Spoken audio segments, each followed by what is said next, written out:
Welcome to Both Sides Sometimes Cool. Myself, Ashley, and Ed. Good evening, Ed. Good evening, Ash. It's a dark October evening. It is. I kind of quite like this time of year though, because I feel like I can get snuggy, hot chocolate, and just watch the world go by outside, really blustery. And Storm Ashley is on the way as we speak. So, Oh, yeah. Now, Ed, I think you've brought another bow tie with you today, haven't you?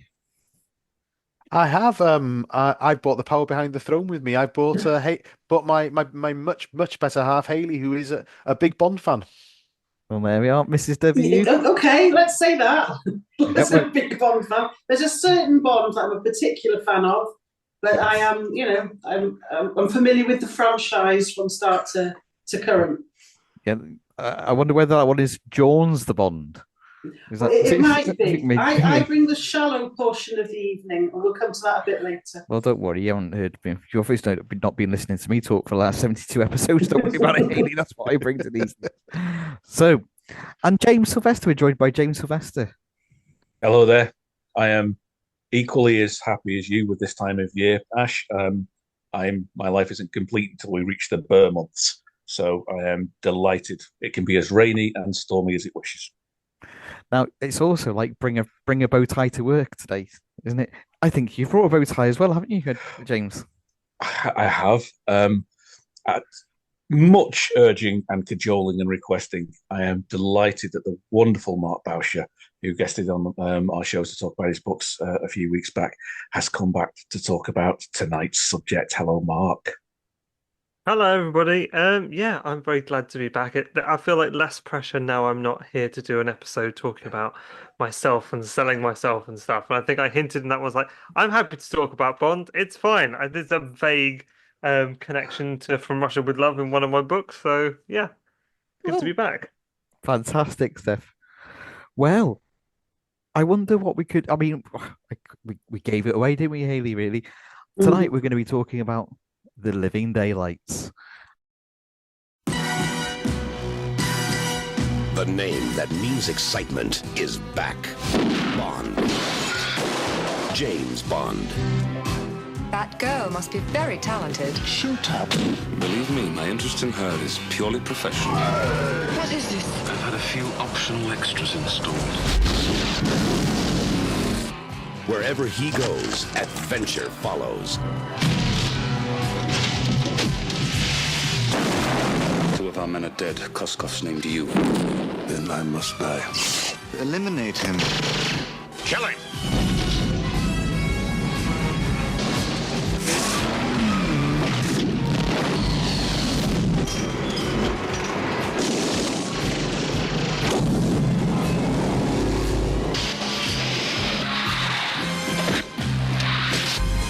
He lives for danger.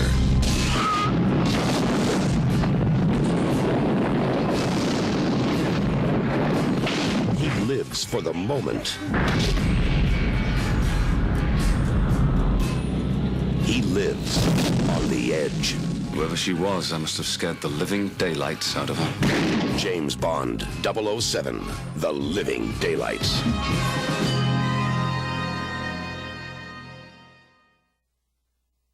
So I watched this back in. I say I watched it back in '87. I probably didn't, did I? Because that's when it was out in the cinema. Probably didn't go to the cinema. Probably watched it in the '90s, probably.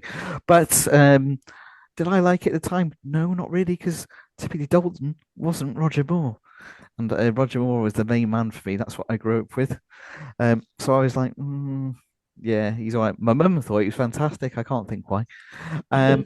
But I wasn't so sure. In fact, I would probably say I didn't like him. Now, the good news is, Timothy, because undoubtedly you're watching this, listening, I should say, love it now. Absolutely love it. Oh, I've given away with I've shown my cards already, but it is a brilliant Bond film, and he looks fantastic in the part. And we will go into more and more of it in general in a moment. But I'm going to just throw it out there for some immediate reaction, guys, to the '87 Bond film.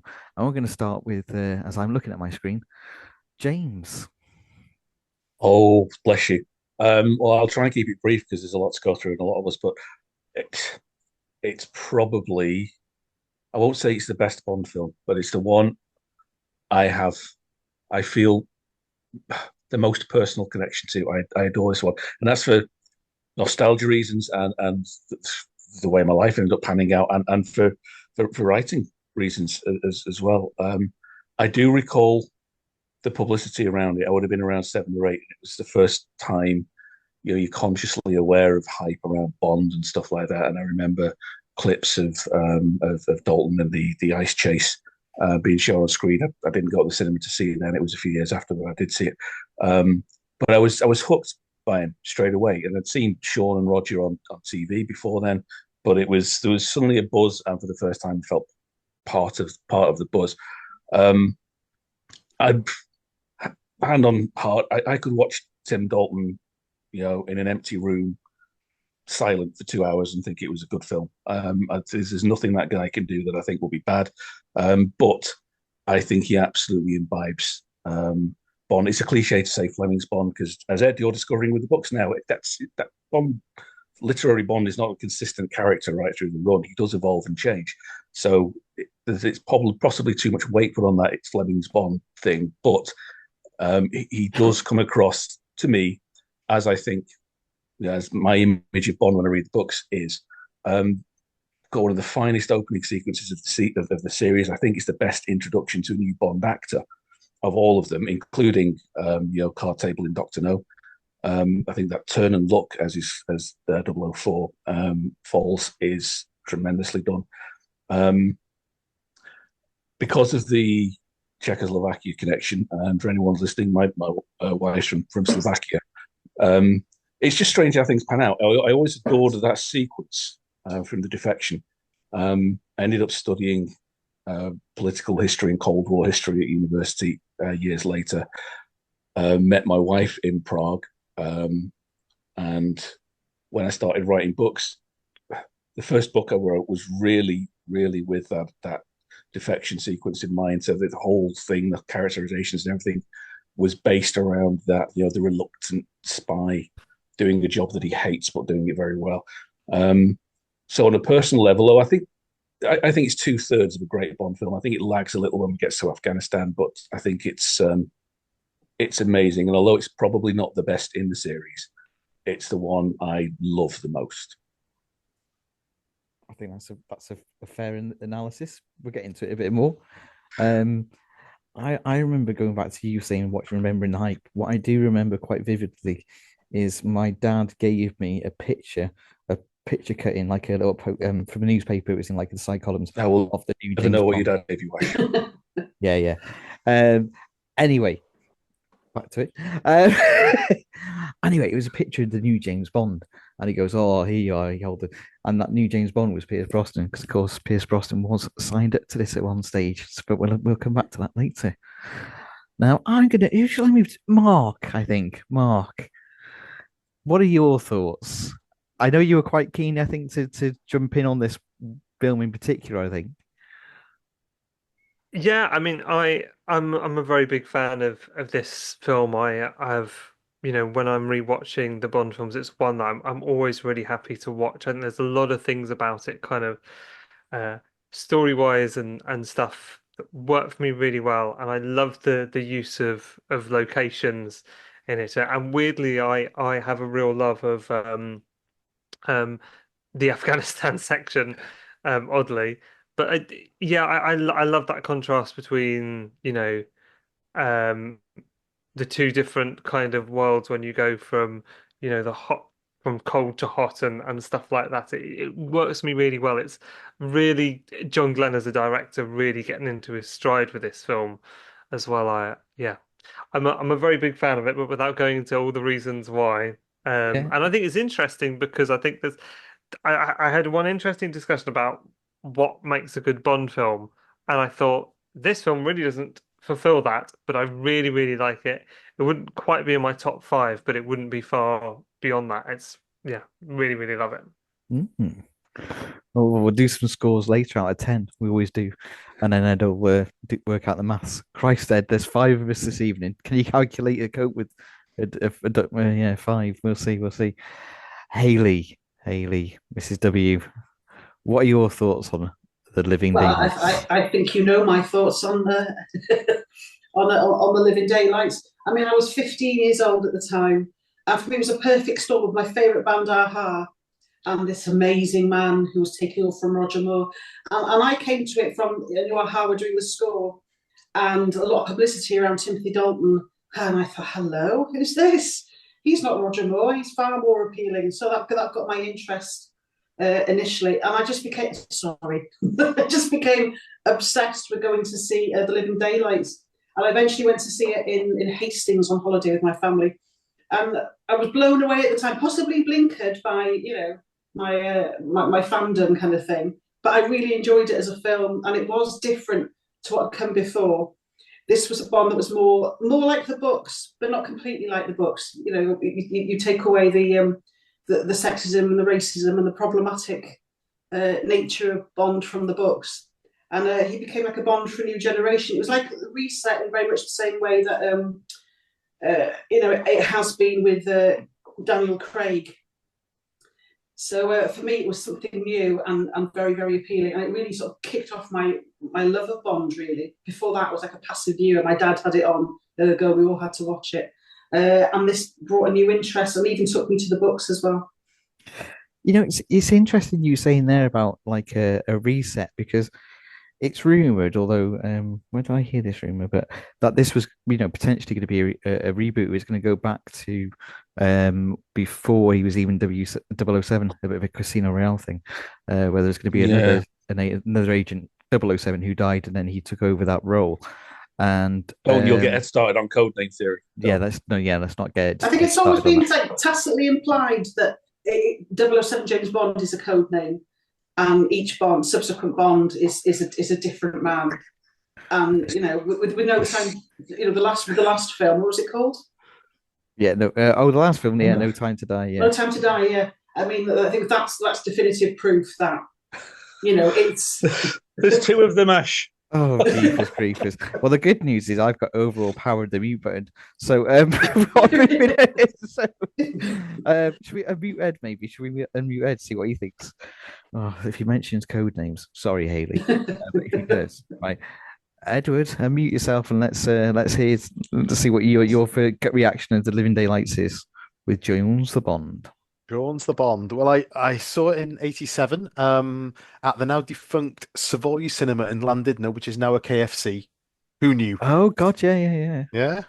I mean, I think I've said so on previous podcasts that we've done that 1985 was one of the pinnacle years for films. You had Back to the Future, and you had The Goonies, and you had View to a Kill, and then this came along, and I wasn't a fan, really. I didn't. It was all right, but it wasn't James Bond. I've had a funny relationship with this film and with Dalton's Bond. I didn't like it when I first saw it. It grew on me over the years, and I watched it again last night, and my thoughts were, it's a cold, humorous, and rather dull film with a weak central villain and a charmless leading man. That's good to have variety. Yeah. That's my right of it. I mean, it's like he sat on the fence then, Ed. But it could have been. I don't know. There's something. Maybe because you're used to all these villains who are going to destroy the world, and it's a man who wants to sell some guns. The threat's not there. The threat's not big enough. I know it's going back to the Schmerch Smirnoff with the Schmersh, bringing that back in. But it just doesn't seem to be, the stakes don't seem big enough. It just seems a bit small scale and a bit sort of, I don't know. The scale, it doesn't seem worthy of being of a Bond mission. Well, it sort of bumbles along from one thing to another. There's not one great big threat that's going to destroy the world like Moonraker. He's going to poison the world from space. Spy Who Loved Me, he's going to, I don't know, he wants everyone to live under the sea or something. You've got Diamonds Are Forever, which has got the laser that's going to target the world. He's just going to sell some guns and make some profit off some heroin. It's like, yeah, it's not really a Bond plot. Spoilers, though, yeah. Sorry about this, but spoilers because, well, the Quantum of Solace episode probably will be out before this one. But you call Quantum of Solace as someone who's just trying to, was it Quantum of Solace trying to increase somebody's fuel bills, utility bills, water bills, utility bills, yeah. But and so you just like people taking over the world, Ed, though. Well, that's what I like in a Bond film. I like a Dr. Evil style villain who's got an insanely silly plan that's going to just do something. It's like when I went to see the Tim Burton Batman in the cinema. I absolutely hated it because I thought Batman should be like Adam West. Mm. Sorry, and You have it was got some points there, to be fair. no, no, Yeah. I haven't. Have I? No, no. No, But no, no, no. I mean, Dalton. I can't fault Dalton. He's probably the best actor to ever have played James Bond. I mean, he's a consummate professional thespian. He's incredible, and he's from our hometown as well. Mm. Yeah, Golden Bay. Yeah. Golden Bay. Yeah, yeah. But it's like I said about Daniel Craig, great actor, but not a great Bond. Um, he just doesn't gel. It just doesn't gel with me. He's almost like he's just saying some lines. There's no feeling there. There's no emotion there. There's nothing behind anything he says. It's like when he says, the Roger Moore-esque, I gave him the boots. It's like he just says it because it's in the script. It doesn't seem to come from, I'm going to make a witty quip now. It's like he met his Waterloo. It's like, yes, he met his Waterloo. And it's almost like he's being, yeah, I won, he met his Waterloo. There's no heart, there's no soul to it. And I feel, no, not for me, thank you. Mm. Well, Okay, I wasn't I resign. expecting that. I wasn't expecting that, to be fair. Sorry. But You, come on, you Ed. make some good points in terms of the trio of bad guys, or say the duo, because I actually think Necros, in terms of that, the stereotypical henchman role, I think he's probably one of the best ones in the series because he's ruthlessly competent. The Blenheim Safe House scene where he he gets in, he has that. I mean, God knows how well MI6 train their serving staff, but that's a particularly pushing it butler who kicks some serious ass for a time before Necros sorts him out. But everything Necros does right up until that awesome fight on the plane at the end, he's really really good at it. But you take him aside, Koskov's far too genial and comic in that performance. You can't realistically buy that MI6 will believe him with this, when he's waving his shoe around and talking about Schmidt-Spion and everything. And you can see that while the rest of them around the table are all taking very seriously, and Dalton's there through his cigarette smoke, just staring straight at him. I think that's a really nice touch. And Whitaker's too underdeveloped. Joe Don Baker will be much better used in GoldenEye and Tomorrow Never Dies in a different character. Again, he's a little bit clownish and foolish. And I take your point about the quips, but again, we talked about it before. We talked about GoldenEye, I think. It's a hangover. The script was generic 80s Bond with a different guy playing it. John Glenn, I think he's on record as saying he wanted personally Roger Moore to do it and to do License to Kill as well. He thought he could have done another 3 or 4 films, which I can't say I agree with.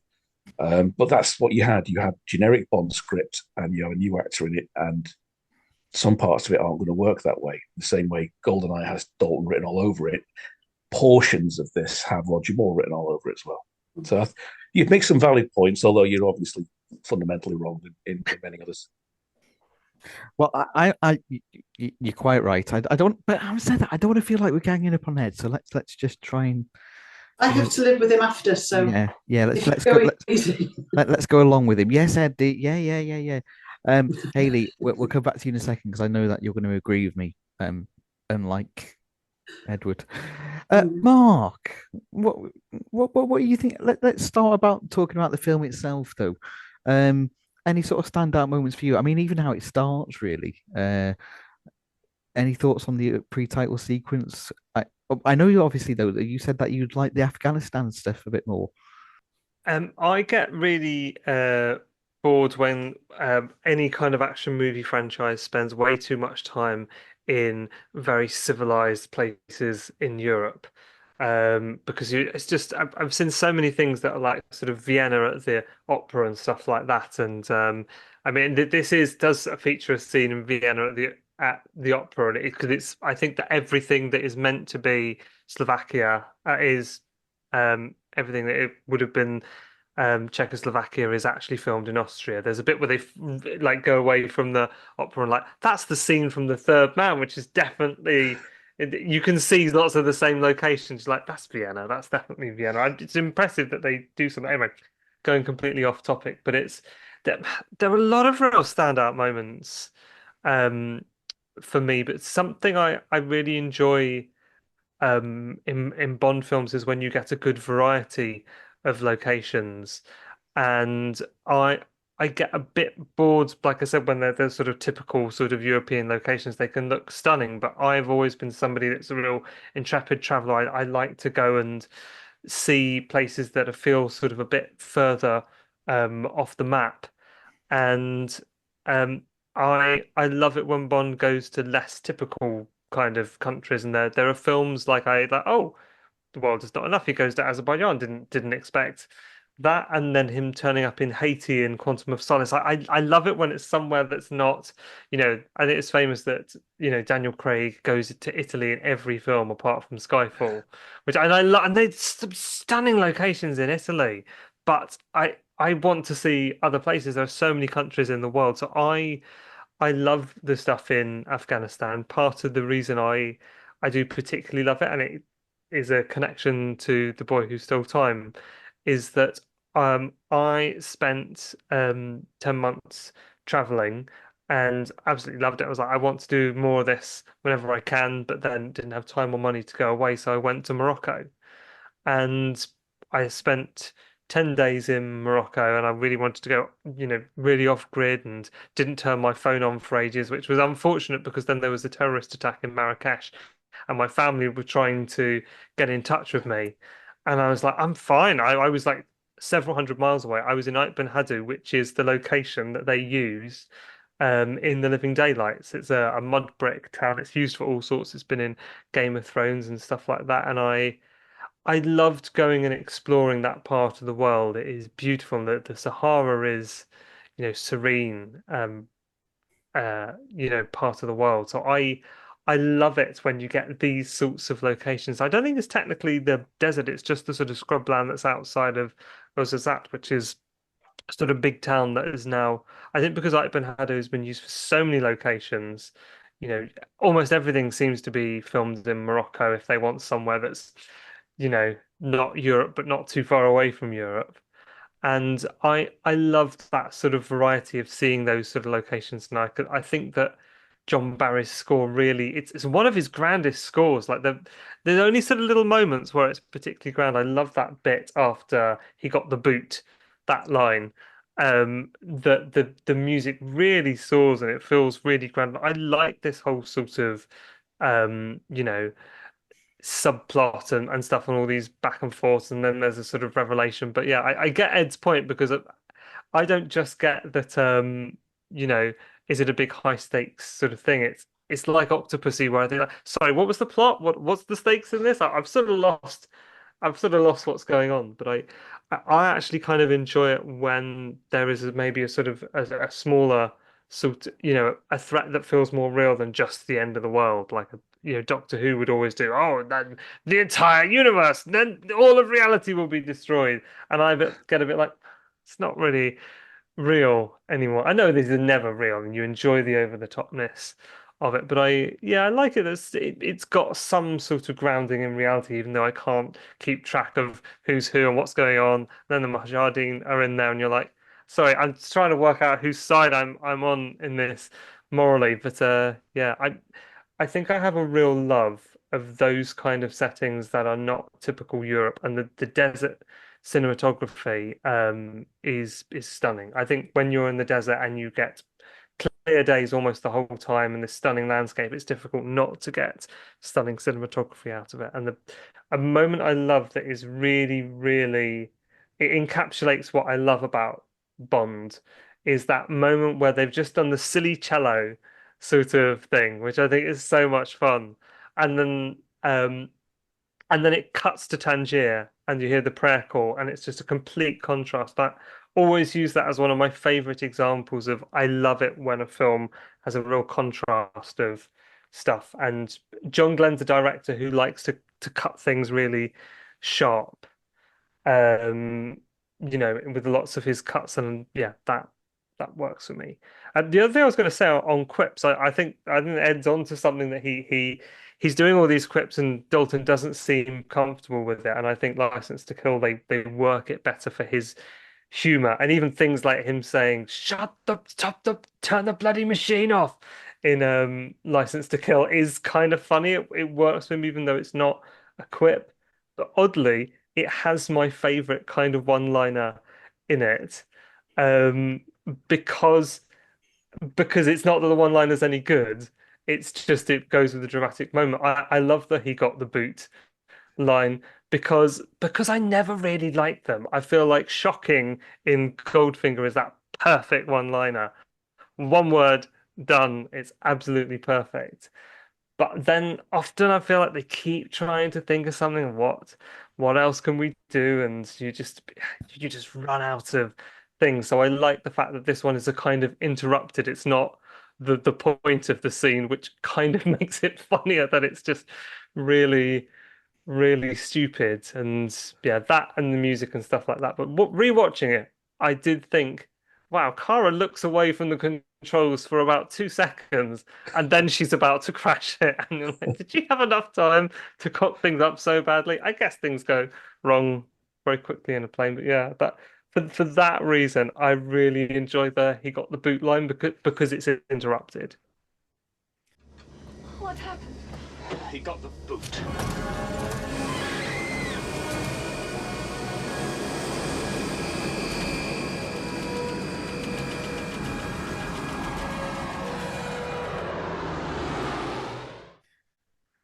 Do you know, I don't really know how to follow that because I'm just going to take you back to basics because that was really, really, that was quite something, Mark. Yeah, I was very impressed with that little review.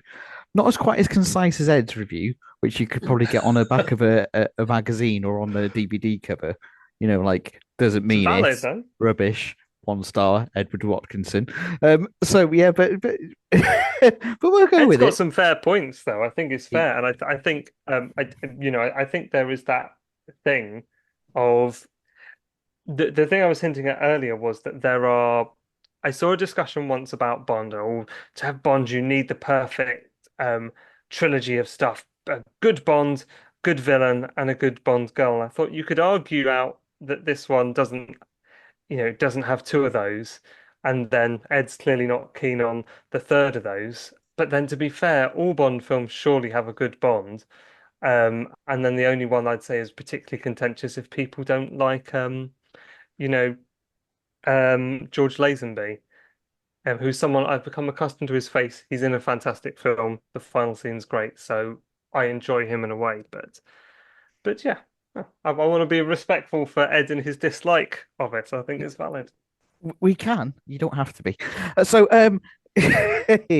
Now, Hayley, let's go back a step now. I'm going to actually start questioning myself here, but uh, you'll understand why in a second. So, Roger was always my Bond, looked great, blah, blah, blah. Like I said, Timothy Dalton came along.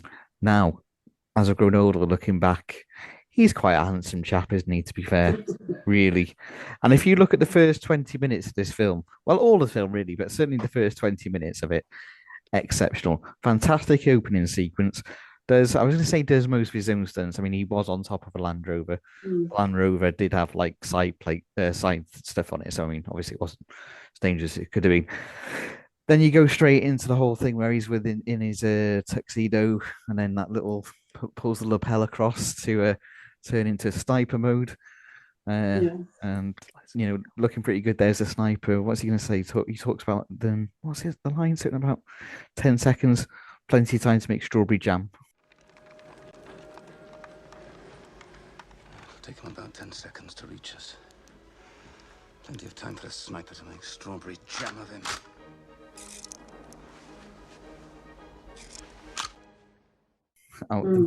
Stuff like that.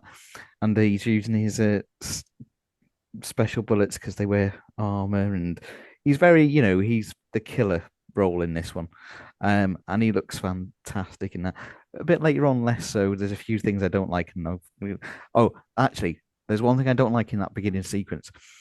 When he pulls him out, so he's just about to get this is really bad. I get the confused Koskov, isn't it? Yeah. Then when he's trying to get him in, yeah. This is when he's trying to get it, they put him in the boot and they go, get him out of the boot. That's the first place they'll look. Yeah. And sit him in the front of the car. I'll be honest, James. I think they're probably going to look at who's sitting in the car first, and then they, before they even get to the boot. But never mind. Where is he? In the boot. First place they'd look. But my escape route. Scrubbed. Get in the front. James. James Bond. Later, General. Lose them. I'll pick you up at the border. 2300 hours. Be there. Where are you taking him? How will you get him out? Sorry, old man. Section 26, paragraph 5. Need to know. Sure you understand.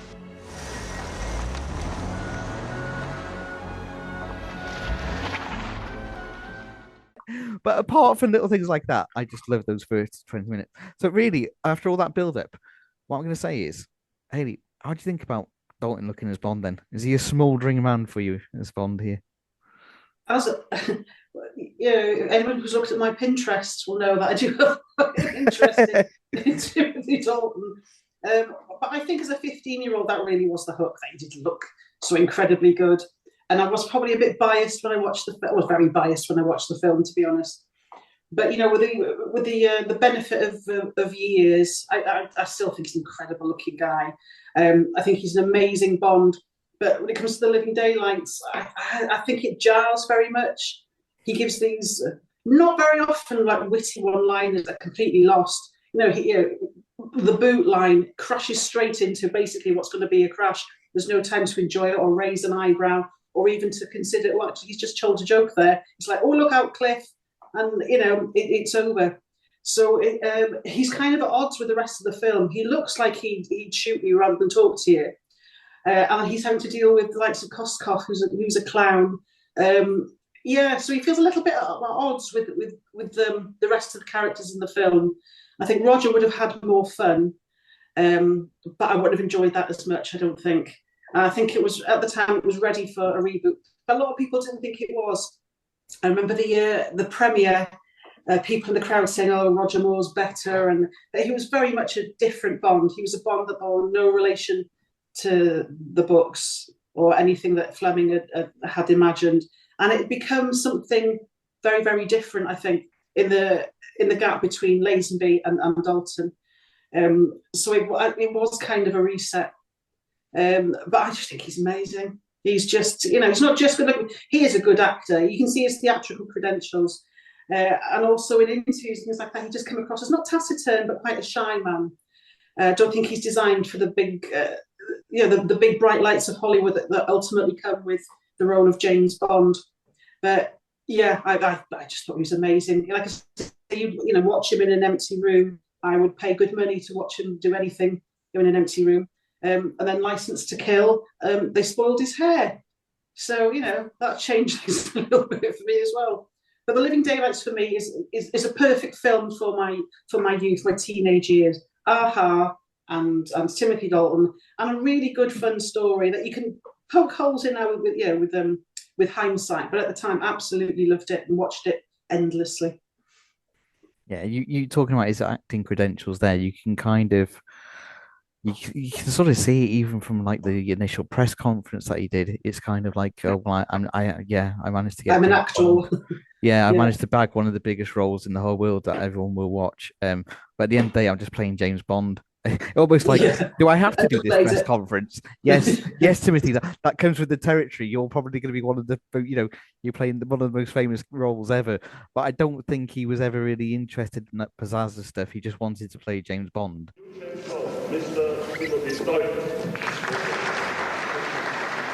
One of the qualities that I might share with a secret agent who works for the British government would be their desire to keep their private life and their thoughts about it private. I think Dalton wasn't prepared for the circus that comes with being in a major Hollywood franchise. Possibly underestimated how much attention there would be on him and his private life and that kind of thing. And I seem to remember he went pretty much straight from Bond back to the theatre to a low-key play. I think it was called A Touch of the Poet that he did with Vanessa Redgrave, who I think was his partner at the time. And it was almost like to distance himself from the character and from being big and starry, I think, and doing something small scale. Not a big Shakespeare piece, but something quite unknown. And I think he wanted to maintain his theatrical credentials as well. It was almost like being James Bond was a bit of a compromise for him, and a little bit reserved in the role, but that did appeal. It still does. Well, I'm just going to say one more thing, and I'm going to go on to James. But yeah, me and my friend, we used to the fact that he is so serious, opposite of Roger. We used to take the mickey out of that when we were young because he does interviews where he goes, "He's not a Superman." Now and things like that, where he actually sounds sometimes quite Welsh. He But does. he whenever he gives interviews, he's very matter of fact all the time, in a really nice way though. Like there's another interview that I'll probably insert a little clip from when he does an interview for, I think it's License to Kill, and they said "Oh, we heard that you hurt yourself during it with the stunt, and you like doing your own stunts. Is it dangerous?" And he's like, "No, it's not dangerous at all." But the thing is, he's always like, it's almost as if he doesn't want to talk about being famous almost. He's just literally going to talk about it from a very matter of fact viewpoint. Like, yes, today I did this, but in a very but it's just I'm not putting that across very well, but I think he's an actor more than a star. Despite his movie star looks, I think he's essentially an actor and an actor as well. Foremost, I wanted to make him human. He's not a Superman. You can't identify with a Superman. You can always identify with the James Bond of the books. I mean, he's very much a man, and a tarnished man, really. He's not perfect. I wanted to capture that occasional sense of vulnerability, and I wanted to capture the spirit of Ian Fleming. Those stunts, when I saw the movie, I mean, I'm always amazed at what you guys do in those movies. How much of that, I know it's the old question, but how much of that is you, and how much of that? Well, quite a lot of it's me. I've always felt right from when I took over in The Living Daylights that the audience must be able to identify with Bond, so I've always made a point of getting involved in everything. That little clip you've just seen, I did get out of the aeroplane on the wire. And when it actually hooks I think it's a Cessna plane, helicopter, is that actually a helicopter in a plane, or those models? It was done for real. I mean, that wide shot of it happening was done for real. Terrific stuff, yeah. And you had, I understand, a close call in a stunt this time. Is that right? I don't think so. I heard that you'd grabbed onto something and your watch caught on a... Well, I cut my finger once, but that wasn't doing a stunt. That was in the studio. The stunts are safe. I mean, we've got a terrific team of stunt men, terrific team of special effects people, and they make sure everything's safe, because it's only a movie. It's when you're doing something very ordinary and very simple and quite controlled that you have accidents. Yeah, coming over a conveyor belt, I caught my finger. Yeah, well, where else would you do? Coming over a conveyor belt, over an airplane, whatever. I was going to say, I feel that he is more of a character actor in a lot of ways than a leading man actor, and I think that's quite unusual for an actor who plays James Bond.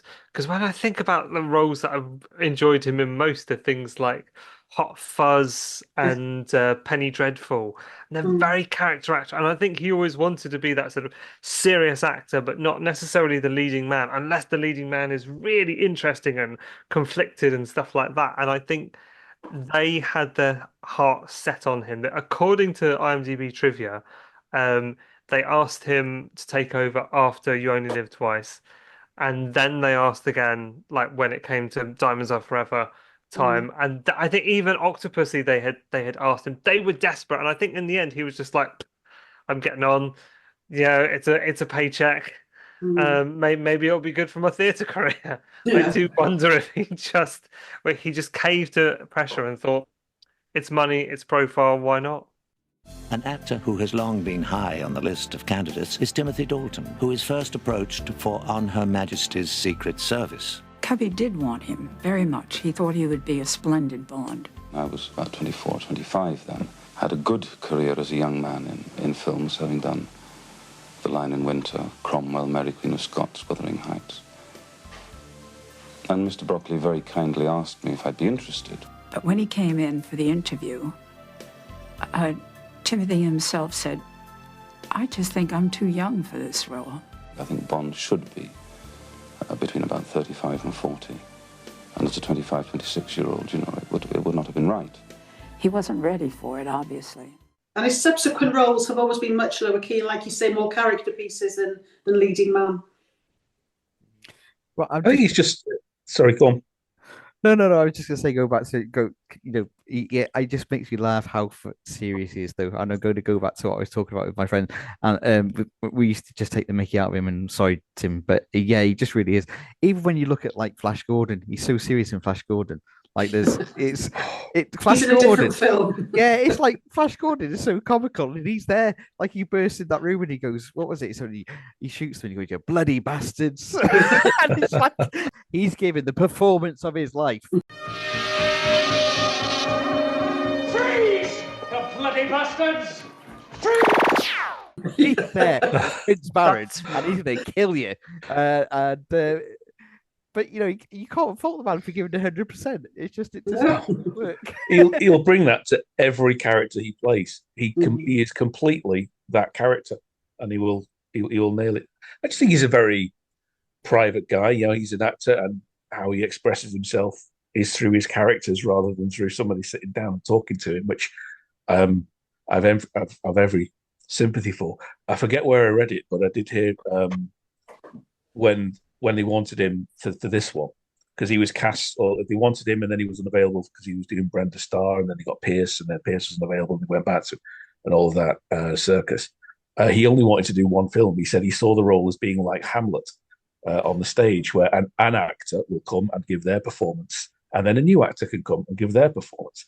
And obviously, Cubby said, "No, no, that's not how this works. You sign a 3-film deal," and he did. But yeah, I mean, just like I said before, maybe it's unfair or there's too much weight put on the whole Heath Fleming's Bond thing. Equally, I think there's far too much weight on people saying he's cold and humorless. It's just a very different humor and a very different set of emotions to his Bond. Particularly with Cara, again, she gets a lot of stick as she's not Bond's equal. Why would he fall in love with her?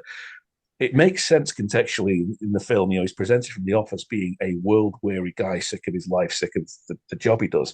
And then he's faced with someone he has to protect or get leads from or whatever, who is the absolute picture of naivety.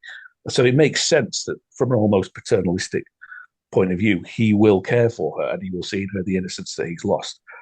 So I personally do buy into that relationship. I don't think they would ever go off and fall in love and get married, but I completely buy that there would be a connection between them. She wants a protector, and I think Rob Valentine said on one of the other shows he talked about he can't resist a wounded bird, a wounded pigeon. He wants to go and look after somebody. So I buy that completely, and I think he has tremendous warmth in that relationship. He doesn't do it with a quip or a raised eyebrow. He doesn't try and trick her into bed, but it's there when he smiles. And again, with the scene in Tangier where the 2 CIA women are taken into Felix, and it's just no hard feelings. Well, not if the party's still on. Roger would have raised an eyebrow and had a laugh at that. He just has a genuine smile. It's like, you brought me to my chum. I'm happy. So I don't think it's fair to dismiss him as cold and austere. He's more human. He'd probably like me saying that, but he's more human in his reactions and in his relationships. But when he's on the job, he hasn't got time for humor or anything else. He's there to kill people. I think it's possibly the first time in a long time Bond has actually been an assassin. He's not been sent on a mission expressly to kill someone. He's killed a lot of people in the course of the bigger picture. But this is the first time for a long time, I think, we see him being sent, maybe ever, that we see him being sent to kill someone. Of course, and he has to, the Cara thing, he has to look after it, doesn't he? Because she doesn't know one end of the rifle from the other. I only kill professionals. So, indeed.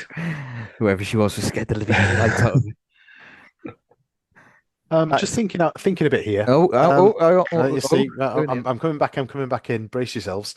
I mean, yeah. So I think really it would have been casting wise to cast another Roger Moore-like actor would have been a huge mistake. And I think from a franchise point of view, to keep the franchise going, they did the right thing, taking it in another direction, because any long-running series where a big member of the cast leaves and they cast another one who's sort of trying to fit in and be the same character, they always doomed to fail. I know when Moffat's coupling, when Richard Mullen took over from Jeff, it was pretty much the same character, but it just wasn't as good, and it was just like a pale imitation.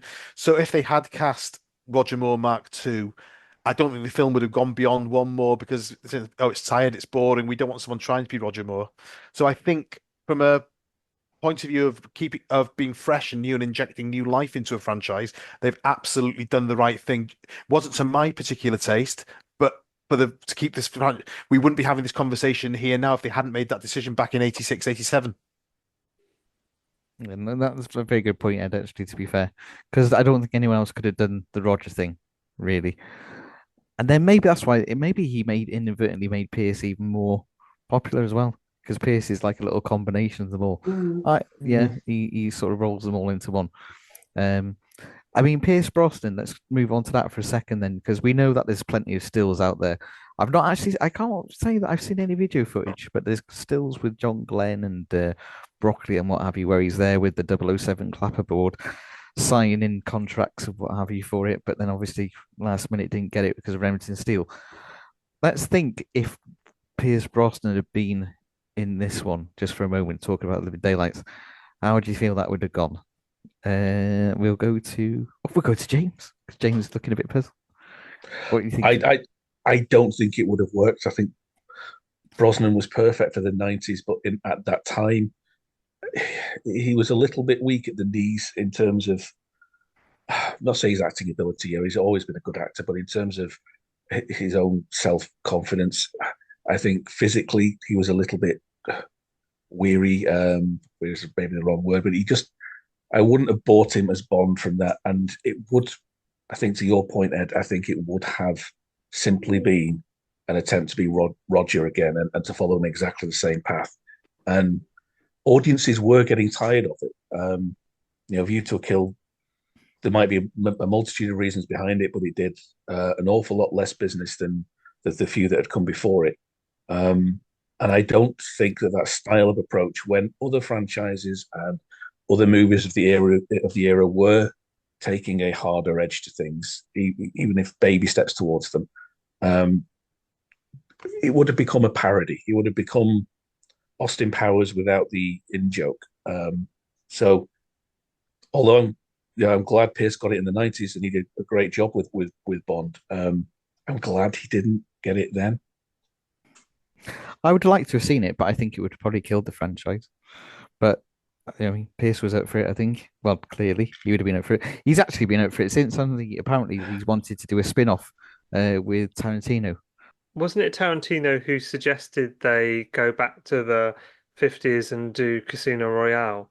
And I think that did coincide with the copyright issue, because I think he'd given Casino Royale and Casino Royale only to the American company that then made the TV version of it in the 50s, and then made the same people made Casino Royale in the 60s. And I think that did coincide, but I thought that was what Tarantino said, I would really like to make Casino Royale with Pierce Brosnan. Maybe it wasn't in the 50s, but he wanted to make it with Pierce Brosnan, and then they wanted to do it black anyway. and white. Yeah, they wanted to do it in noir, didn't they? In black and white. And I think you're right. When Pierce was dropped, he was talking to Tarantino about doing that between themselves. But then obviously the Broccoli's got the Casino Royale rights back. I'm glad that didn't happen, because I think they've patched up their differences now, and that would have been yes, it would have been very difficult for either side to get over. So I'm glad they've moved on from it. But yeah, interesting. I heard talk a few years ago that maybe you were considering doing a Bond movie. Well, I got to say, that was one that I was very interested in doing. Well, wouldn't that be great? Can you imagine a Quentin Tarantino Bond movie? Yeah, well, I mean, part of the thing is, the reason they did Casino Royale all comes down to me. Because, well, why don't you just big yourself up while you're Well, it's the truth. I mean, the thing about it is, I made it a point that I said I wanted to do Casino Royale. They were already on record as saying that the movie was unfilmable. But then after I said it and talked about it for a little bit, then the big thing on all the internets was that was what the fans wanted to see. And so that's when maybe it's not so unfilmable now. Well, I told them to hire Daniel Craig. Actually, if I would have done it, though, I wouldn't have done it with Daniel Craig. I would have done it with Pierce Brosnan. Well, that's where you're wrong. I disagree. Well, you're wrong twice tonight. I mean, I'm going to go back to one of Mark's points earlier before I stop talking and let other people talk. But you mentioned John Barry's score. I think I don't want to say his best one again, but it's certainly one of his best ones of the whole series. I love John Barry's 80s soundtracks. I think all of them are amazing. This one, go on. I was going to say that I think the greatest disparity between the quality of a film's score and the quality of the film itself is A View to Kill for me. I know some people are a big fan of that film, but for me it's very far down. Even though there's lots of things I like about it, but the score to that film works so well. I really like these couple of films actually. View to a Kill and Living Daylights, and it's nice. It's a swan song for John Barry, and then obviously he's conducting on screen at the end, and it's a nice kind of point to finish on. Yeah, it is. And I'm going to be quiet for a while and let Ed come in and counter everything I've said. Well, if he picks up on A View to a Kill, it'll be deal. Let's start on a positive. Ed, A View to a Kill. Actually, no, that's a different episode. Best film ever made. Yeah. Okay. Well, that's a strong. No, the best Bond film ever made. Yeah, there we are. Okay, right. Yeah, no. So if I actually agree with James about everything he said about Pierce Brosnan. I think Dalton was the right man at the right time. I said I've got to be magnanimous, not to my taste, but the right man at the right time to keep this franchise going.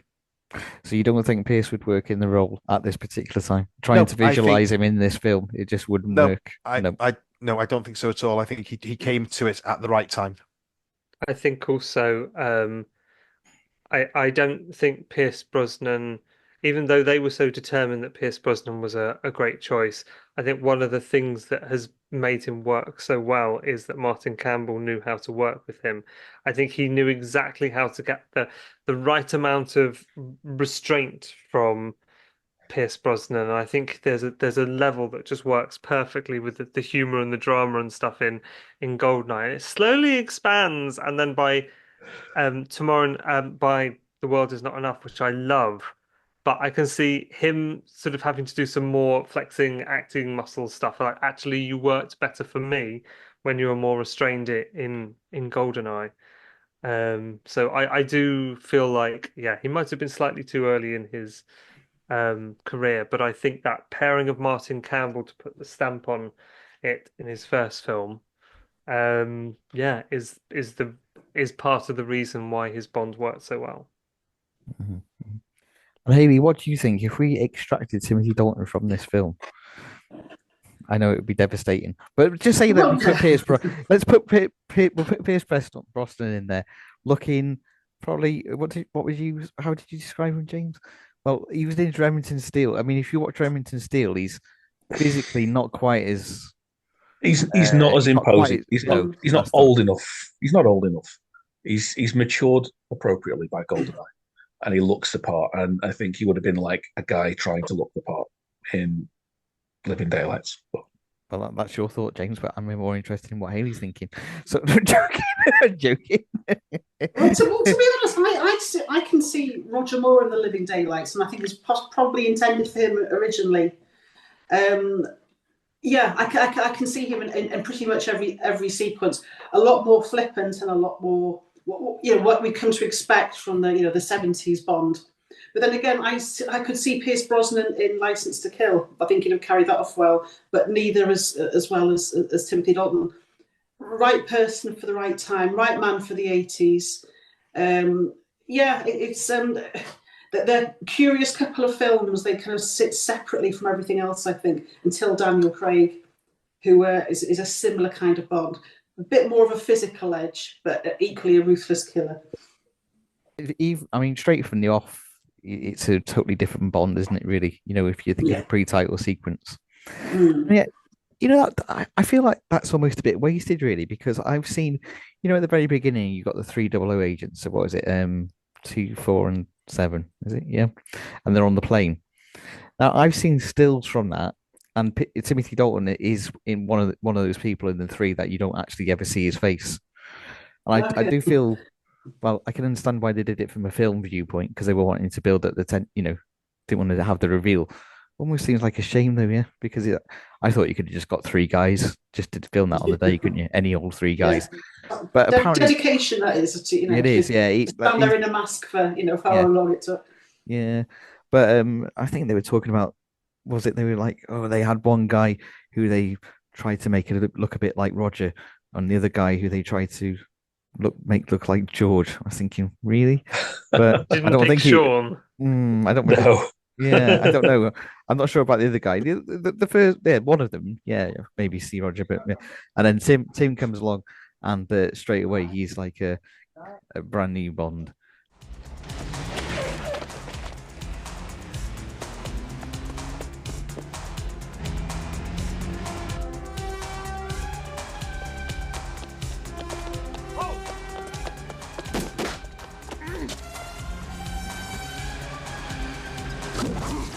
Hold on, you're dead!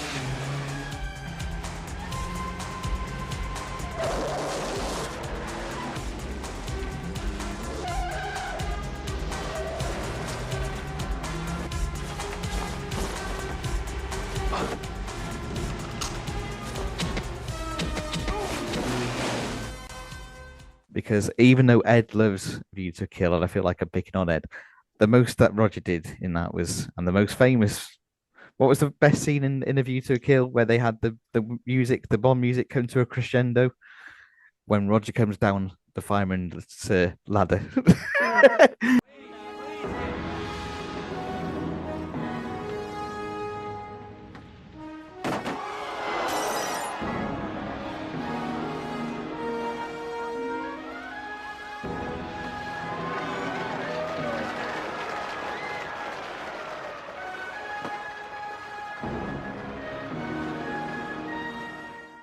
And I think the best sequence in that was him cooking the quiche, but that's oh yeah, that's true. That's true. So the best bit in that is California Girls fit. It's fantastic. Absolutely. I'll agree with you on that. Yeah. Nobody likes that. I love that bit. You can't not like Roger stuff, but this was just totally different, wasn't it? Literally from the off.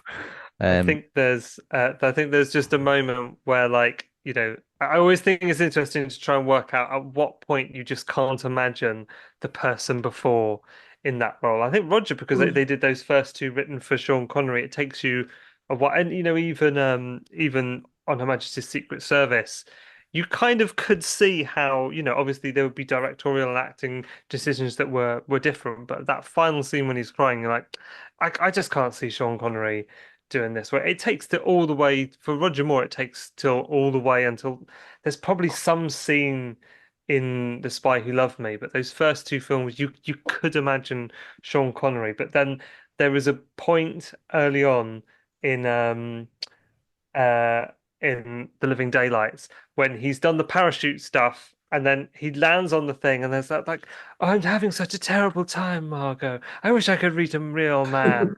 And then he does the flip thing and you're like, it's definitely him. He does I can never quite work out what he's doing or how he's doing it. He kind of flips around once and turns around before he's even let go of the thing.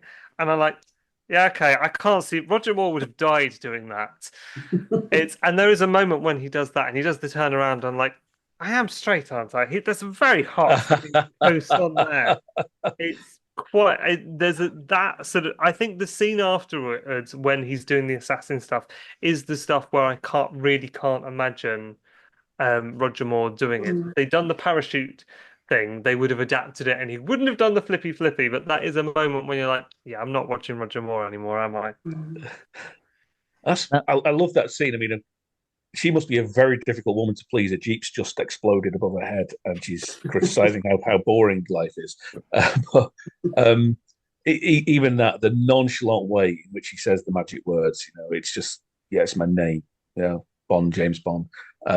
With anyone else in any other film, that's going to be, close up on his face as he raises an eyebrow and says this, and music piping in the background. And he's just, no, it's my name. And I think even Dalton himself has said in interviews, they're not magic words. He wouldn't go around announcing himself and expecting a fanfare in that way. It's just his name. So I can see why people don't like that, but I love it. It's all so boring here, Margot. There's nothing but playboys and tennis pros. If only I could find a real man.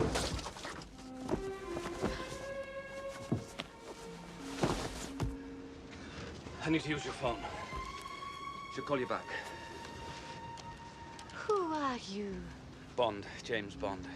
Exercise Control 007 here. I'll report in an hour. Won't you join me? Better make that two. He even tries to joke as well. She'll call you back, and then it's like an hour. Make that two. He does sound quite. I mean, and understandably, he's going to though. Obviously, given his background, but he does at some point sound quite Welsh, guys. This episode will be called Jones the Bond. How do you?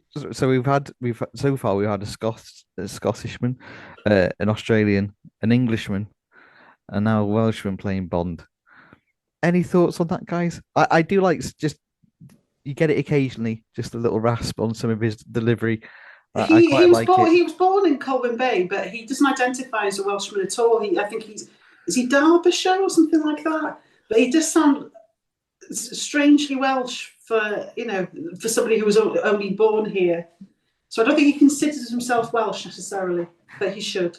Well, I heard Sounds Welsh. Yeah, I heard he lived there for a few years. Then went to Manchester, and then they knocked down the house that he lived in. They had knocked down when they wanted to build the A55. All right. Yeah, I don't. I mean, it wouldn't have been his house at that stage. Bit of trivia there for you. If you're into your motorways, oh no, it's an expressway technically. A55. I'll put a picture up on the screen now. Riveting. And it's got some fantastic service stations. Oh.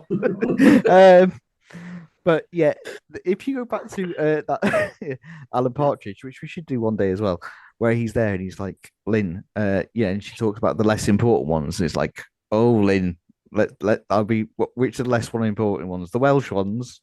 Whoa, whoa, whoa, whoa, whoa, whoa, whoa, whoa, whoa, whoa, whoa. Which are the less important Bond films, Lynn? I've got to hear this. One of those Welsh ones.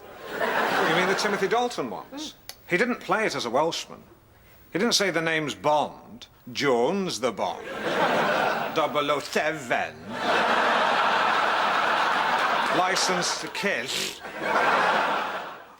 So if we were going to score this then, guys, because we always like to do that, if we were an IMDb, and Ed's got his calculator ready. Oh, God.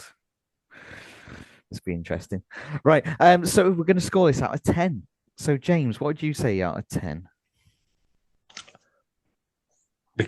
Because of all the reasons we've talked about, and the central plank to it being how awesome I personally think Dalton is in that part and in everything he has ever done, I want to give it an 8. Okay, very good, very good. Mark? I would give it a 7. Very, very high. I think I'm always quite harsh on these things. There are things that, yeah, that the sort of Dalton not being sort of quite as sure on some of those lines. I think it's a shame we've not talked more about Cara, because I would say that Marion Tabo I saw in a film, a completely different film called Leon the Pig Farmer, which is a cult British Jewish comedy. Look it up. She is so good in that, and she's hilarious. And I'm like, I think it's such a shame that the part was sort of a bit mixed in the way it's written. I think it's interesting that it's got this villain that's a bit inept. That's sort of, it's more real in a way, but then you do feel like you're missing a big bad villain.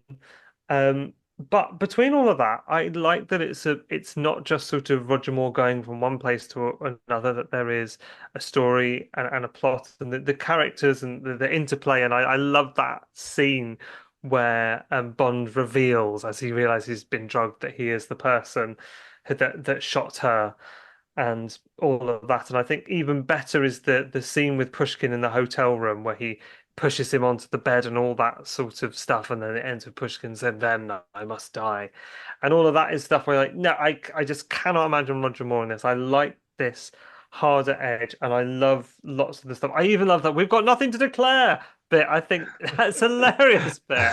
It's so good, and it doesn't get talked about as much. It's a different kind of humor to puns, and it works better for me. But I think it's also criminal that we've not even talked about the scene with the fight hanging out of the Hercules is just spectacular. It's one of my absolute favorite finales. It just works so well. Calvin Dyson does a good thing where it says it annoys him because so much of it relies on Cara being rubbish. And yeah, that is annoying. It's a shame she was a much better actor, I think, than the part gave her credit for. But that whole scene is done so well, and John Glenn knows how to do that sort of stuff. And when I watch it, I believe they're really hanging there. And apparently, some of those scenes they built a model of the landscape underneath, and it's almost seamless. So when you see Timothy Dalton there, and it looks like he's there, it's not, it doesn't quite look like blue screen. It's a bit real for some of it, and it's spectacular. Lots of the stunt work and the action, I just think, is fantastic. And it's only that there were that sort of a few sort of things where Dalton's not quite warmed up. I'm not sure about Cara. Villain is interesting, but not satisfying. You can't say that this film has a good central villain. Those are the only thing that marks it down. But the cinematography, John Glenn up to speed, and Dalton himself, and the fact there's just a plot that I'm kind of engaged in, even though as soon as they mention the opium, I'm like, I've lost what this plot is about. But just the excitement by the end when you get to that scene in the Hercules and the stunning desert cinematography, I love it. Fantastic. I've taken on board your feedback about it being criminal, and we will come back up that on another episode. Sorry, Mark, you're coming back again. You just didn't know. So, Hayley, move on to yourself because Ed's too busy with the calculator. So let's just. Okay. I think I'd give it 8 out of 10 on the strength of Dalton and his performance, and also the soundtrack. I'm a big fan of Aha and whatever. I do feel Marion Darbo's a bit wasted. Cara is completely wet and pointless. I mean, she'd have trouble putting up an umbrella. I don't see what point she sort of serves in it, really. She's not a typical Bond girl. And also, it's like insert your megalomaniac here. It could have been anybody playing that role. I think Joe Don Baker's a little bit wasted in it as well. Plot, no one's ever really that interested in a plot. It's all about the action sequences with Bond for your casual viewer. So on that basis, yeah, I give it a strong 8 out of 10. Mostly for Tim. Mostly for Tim. I'm going to score it myself before we end up on a low with Ed. So I'm going to give it 8.5 because I think there's a lot of things in there that I like. It does get a bit muddled in some parts, but I think it's a fantastic debut. But I think it is very close to being perfect. It's the last, and I don't like to disagree with Mark, but for me, I don't know. I think it's the last half an hour doesn't quite work for me as well as the rest of the film. But I should watch it again. I might change my mind. But that's why we're all here. Deserts. Yeah. Well, we've all got different opinions. That's why we're here. Now this will be interesting. Edward, give us yours. Give us your mark out of 5. Well,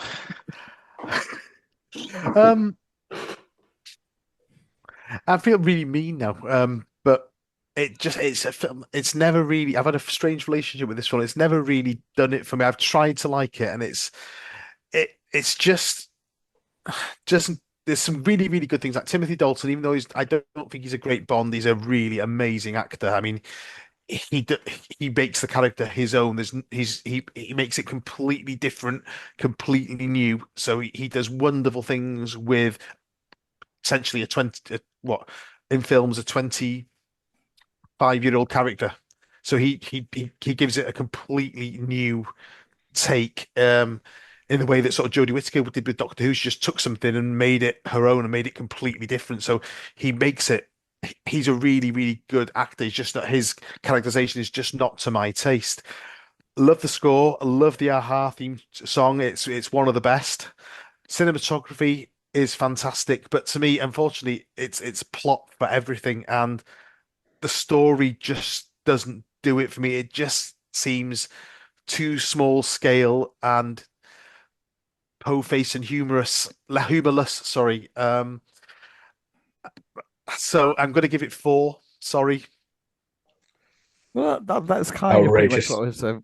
It is outrageous, James, but it is pretty much what I was expecting. Hence, I say marked it out of 5. So yeah, I got that. So come on then, Ed. Let's do this. 7.1. That can't be right. That's definitely right. No, I know. That's definitely I right. winded you Yep. up. Very respectable. Yeah, very respectable 7.1. What I wanted to say before we go any further, because I haven't got that far in the books yet, James. I'm assuming that the short story, The Living Daylights, is the assassination scene. Yeah. Although I don't think it actually takes place in Czechoslovakia. I think it's somewhere else, and I can't remember where. But yeah, it's almost identical. It's a really good short story. Really enjoy that one. Where are you up to now? Just started Thunderball. Oh, right. Well, okay. That was a film script, so they turned into a book. So don't hold your. Sorry. I Enjoy. absolutely loved the Quantum of Solace short story though, and I loved the Hildebrand Rarity. Yeah, Quantum of Solace is a really interesting story. But like we said, Fleming is remarkably philosophical at times, and he's very self-reflective. You can see that throughout all of it. So they're all worth a good read. Well, Ed, that's a good score. It's a good score. And on that bombshell, it's goodbye from me. And it's goodbye from me. It's goodbye from me. And it's goodbye from me. And it's goodbye from me.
Down to the wire. Set your hopes up